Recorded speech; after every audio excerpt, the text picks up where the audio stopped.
वेणीभूता प्रातानुसालीला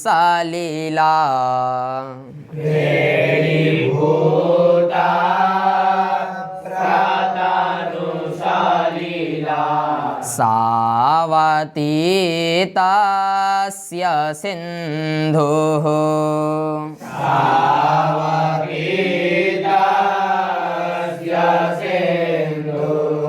पाण्डुच्छाया ताटरुहतरु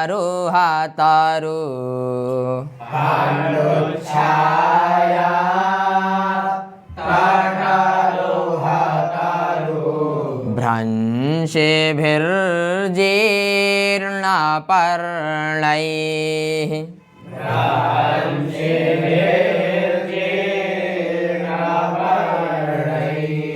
सौभाग्यं ते सुभगवीरः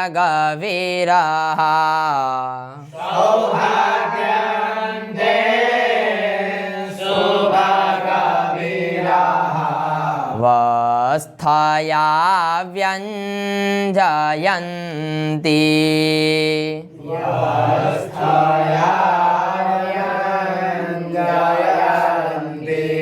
कार्श्यं येन त्यजति विधिना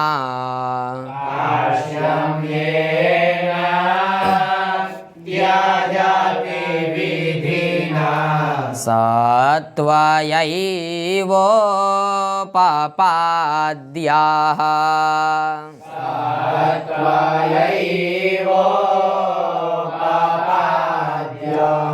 कार्श्यं येन त्यजति विधिना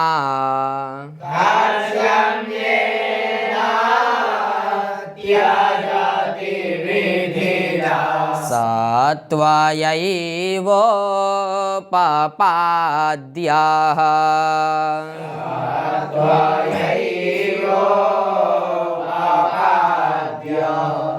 अब देखिए, अब जो मेघ है और निर्विंध्या नदी पर अभी विराजमान है। अब यक्ष कह रहा भैया जब आप आगे बढ़ोगे तो आपको सिंधु नदी मिलेगी। कौन सी नदी? सिंधु नदी मिलेगी। ठीक है। और यहाँ कह रहे हैं सुभग अर्थात मेघ, यह संबोधन का रूप है। हे सुभग, हे सुंदर मेघ, जब आप आगे जाओगे, किससे आगे? निर्विंध्या नदी से जब आप आगे चलोगे तो आपको कौन सी नदी मिलेगी? सिंधु नदी मिलेगी। ठीक है। और यहाँ जो सुभग है यह संबोधन का रूप है। सुभग अर्थात सुंदर मेघ, हे सुंदर मेघ। ठीक है। क्या कह रहे हैं? कह रहे हैं ये न विधिना। क्या कह रहे हैं? ये मतलब जिस, विधिना मतलब विधि से अर्थात उपाय से, जिस उपाय से। ठीक है। कह रहे हैं कार्श्यम त्यजति, ये न विधिना कार्श्यम त्यजति। कार्श्यम कहते हैं दुबलेपन को, दुर्बलता। ठीक है। त्यजति मतलब छोड़ते हुए, छोड़ना। ठीक है। अब यक्ष मेघ को कह रहा भैया जिस उपाय से, ठीक है, दुबलापन दूर हो, त्यजति मतलब छोड़ना या फिर दूर हो। ठीक है। सह त्वयैवोपपाद्यः, सह विसर्ग का लोप हो गया है तो सा त्वया एव उपपाद्यः, यहाँ संधि विच्छेद कर लेना, त्वया एव उपपाद्यः। ठीक है। सह मतलब वह, त्वया मतलब तुम्हारे, एव मतलब ही, उपपाद्यः मतलब करना चाहिए। ठीक है ना। तो कह रहे हैं भैया जिस उपाय से दुर्बलता दूर हो, त्यजति मतलब छोड़ते हो, दुर्बलता को छोड़ते हो अर्थात दूर हो, सह वह उपाय तुम करना। समझे कि नहीं? वह विधि तुम जरूर करना। समझे कि नहीं? सह मतलब वह, त्वयि मतलब तुम्हारे, और एव मतलब ही, उपपाद्य मतलब करना चाहिए। वो विधि तुमको निश्चित ही करना चाहिए जिस विधि से क्या हो? दुर्बलता दूर हो।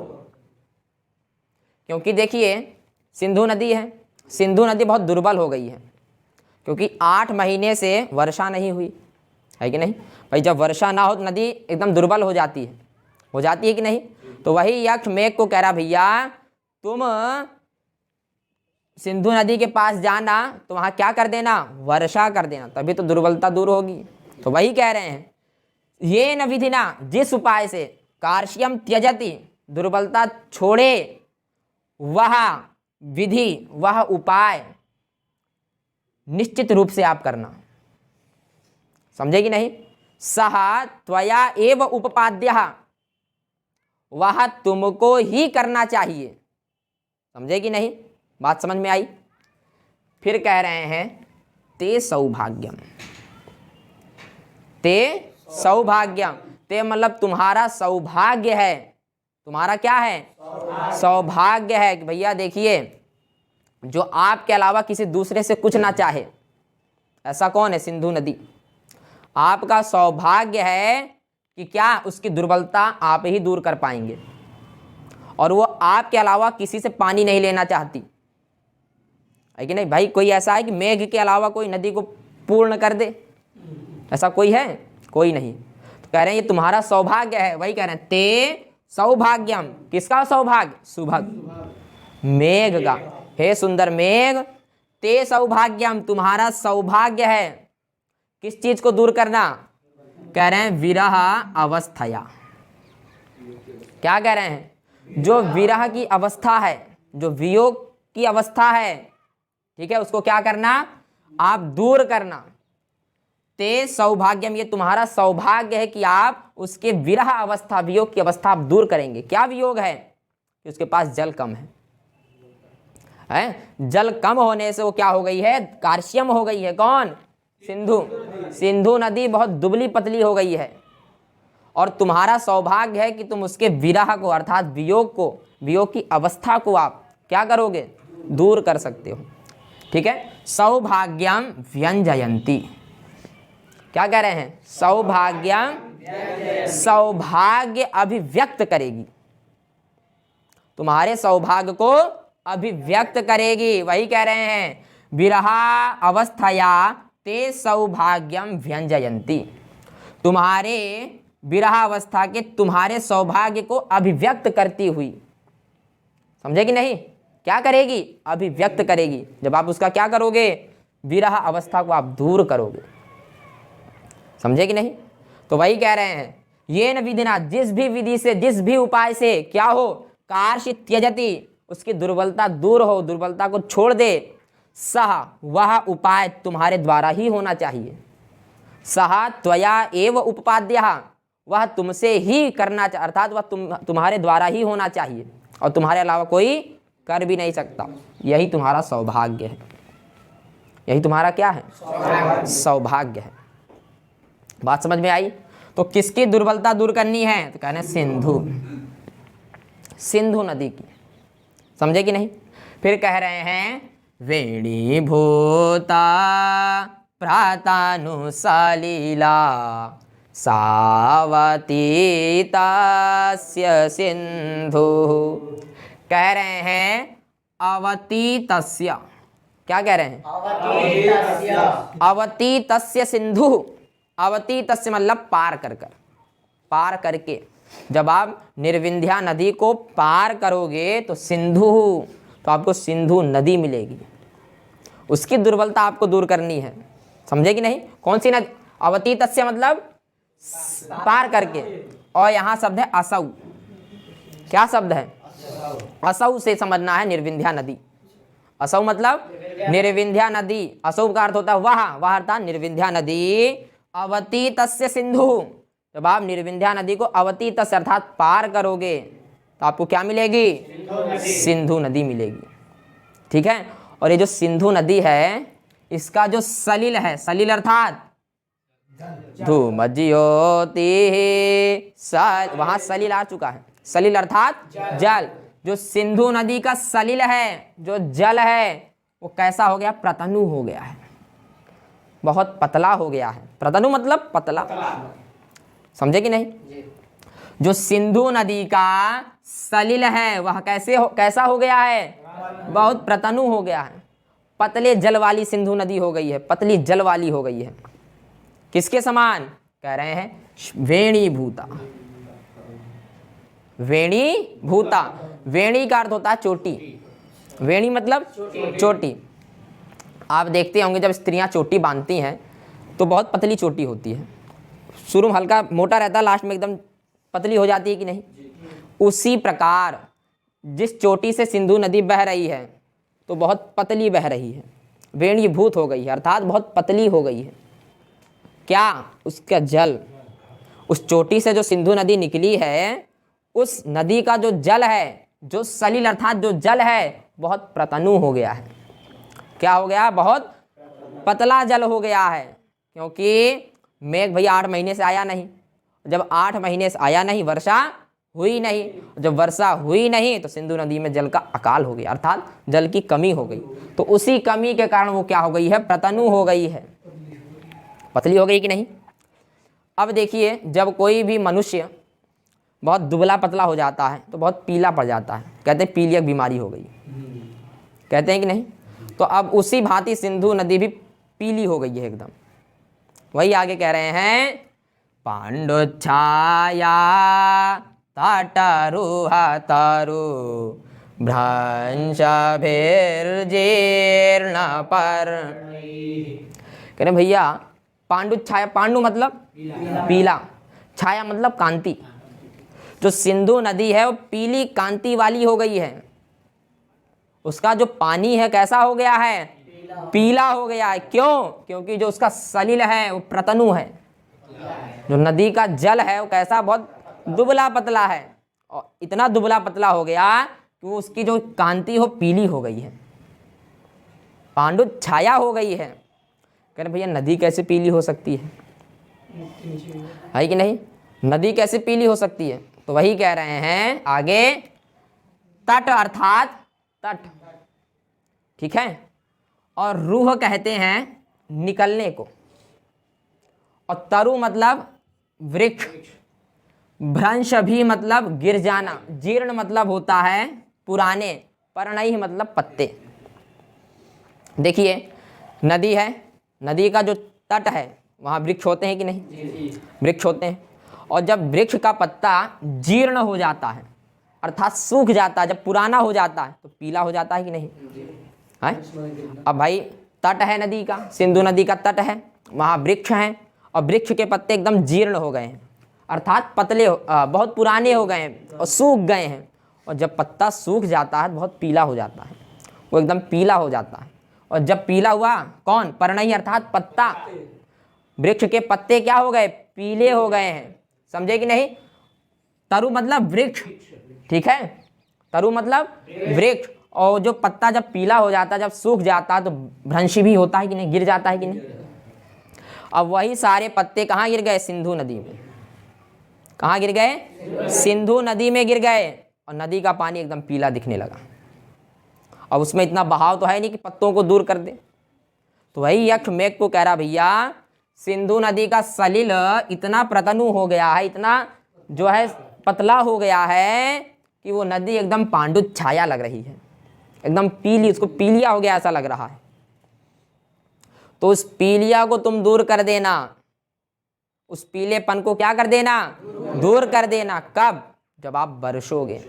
तो इसलिए हे मेघ, जब निर्विंध्या नदी पार कर लेना, अवतीत से मतलब जब पार कर लेना तो आपको सिंधु नदी मिलेगी, और उस सिंधु नदी में थोड़ा जल कर देना, तब वो सिंधु नदी का जो पीलापन है वह क्या हो जाएगा? दूर। वही यहाँ कह रहे हैं, ये ना किसी भी प्रकार से, ये न विधिना, किसी भी उपाय से आप क्या कर देना? कार्श्यम त्यजति, उसकी दुर्बलता को छुड़ा देना, हटा देना। कौन हटाएगा? सह त्वया एव उपपाद्यः, वह तुम्हारे द्वारा ही हो सकता है, वह तुमको ही करना है, वह तुमको ही करना चाहिए, समझे कि नहीं। तो क्या पहली दूसरी तीसरी चौथी लाइन समझ में आई? ये असौ है, औ है, फिर अवती है, औ को आ पर में मिला तो आव आदेश हो गया, समझे कि नहीं। तो अतीतस्य क्या बोल रहा है यहाँ अतीतस्य मतलब पार करके, ठीक है। असौ अर्थात वह, वह मतलब निर्विंध्या नदी, समझ गए। चलिए एक बार और देख लीजिए। कह रहे हैं भैया जब आप निर्विंध्या नदी से आगे जाओगे तो आपको सिंधु नदी मिलेगी। उस सिंधु नदी, ठीक है, कौन सी नदी मिलेगी? सिंधु नदी। सुभग अर्थात हे मेघ, हे सुंदर मेघ, ये न विधिना, ये न मतलब जिस भी, जिस, विधिना मतलब उपाय से, जिस उपाय से, जिस भी उपाय से कार्श्यम त्यजति, कार्श्यम मतलब दुर्बलता, त्यजति मतलब छोड़ते हुए, दूर करना, ठीक है, दुर्बलता छोड़ते हुए, सह त्वया एव उपपाद्य, सह मतलब वह, त्वया मतलब एव मतलब हे, उपपाद्य मतलब करना चाहिए, वह तुम्हारे ही द्वारा करना चाहिए, वह तुम्हारे द्वारा ही होना चाहिए। समझे कि नहीं? क्या दुर्बलता का जो दूर कर सकता है वह तुम्हारे द्वारा ही दूर होना चाहिए। वह विधि, वह उपाय, वह जो दुर्बलता का उपाय है वो तुम्हारे द्वारा ही दूर होना चाहिए। समझे कि नहीं? और फिर कह रहे हैं ते सौभाग्यम, ते मतलब तुम्हारा सौभाग्य है, किसका? सुभग का, मेघ का। हे मेघ ते सौभाग्यम, तुम्हारा सौभाग्य है किस चीज का? विरह अवस्थया, जो विरह का अवस्था था, जो वियोग की अवस्था है, विरह अवस्था ते सौभाग्यम व्यंजयंती, ठीक है, विरह की जो अवस्था है वो तुम्हारा सौभाग्य है। व्यंजयंती मतलब अभिव्यक्त करती हुई, तुम्हारे सौभाग्य को अभिव्यक्त करती हुई। कौन? सिंधु नदी। जब उसके विरह को दूर करोगे तो तुम्हारे सौभाग्य को क्या करेगी? व्यंजयंती करेगी कि नहीं? अभिव्यक्त करेगी कि नहीं? समझे कि नहीं? अब आगे कह रहे हैं अतीतस्य सिंधु, क्या कह रहे हैं? अतीतस्य, अतीत मतलब पार करके, किसको? असौ अतीतस्य, असौ मतलब वह जो निर्विंध्या नदी है उसको अतीतस्य पार करके जब आप आगे जाओगे तो आपको सिंधु नदी मिलेगी। समझे कि नहीं? और वो जो सिंधु नदी है उसका सलिल अर्थात जल कैसा हो गया है? प्रतनु हो गया, अर्थात बहुत पतला हो गया है। किसकी तरह? श्रेणीभूत, जैसे एक स्त्री की चोटी पतली हो जाती है, विरह में स्त्री की चोटी एकदम पतली हो जाती है कि नहीं? उसी प्रकार जो सिंधु नदी की चोटी जहाँ से निकल रही है वहाँ से एकदम पतली निकल रही है। समझे कि नहीं? और जब वो पतली हो गई है, पांडु छाया हो गई है कि नहीं? वो उसकी जो कांति है पीली हो गई, पीली कांति वाली हो गई है, ठीक है। फिर नदी कैसे पीली हो गई? तो कह रहे हैं तट रुह तरु भ्रंश भीर जीर्ण पर्णैहि, तट मतलब तट, और रूह मतलब उगना, निकलना, और तरु मतलब वृक्ष, भ्रंश भी मतलब गिर जाना, जीर्ण मतलब पत्ते नहीं सूखे, पर्णई मतलब पत्ते। जो वृक्ष के पत्ते हैं वो गिर गए हैं, कहाँ पर? तट में। जो वृक्ष में उगे हुए नए पत्ते थे वो बहुत पुराने हो, भाई 8 महीना हो गया है, इतना पुराने पत्ते हो गए, एकदम पीले हो गए। और जब पीले हो गए तो भ्रंश भी हो गए कि नहीं? गिर गए। कैसे पत्ते? जीर्ण पत्ते, सूखे पत्ते गिर गए। और जब वृक्ष का पत्ता सूख जाता है, एकदम पीला हो जाता है कि नहीं? तो पत्ता कहाँ गिरा? तट पर है तो कहाँ गिरेगा? नदी में गिरेगा। और पूरे नदी में पीला पीला पत्ता हो गया, तो नदी पांडु छाया हो गई कि नहीं? पीली कांति वाली हो गई। तो इसी कांति को आपको क्या करना है? दूर करना है। इसलिए मेघ अलकापुरी जाते वक्त वहाँ बढ़िया से बारिश कर दे। बात समझ में आई? बस आज के लिए इतना ही।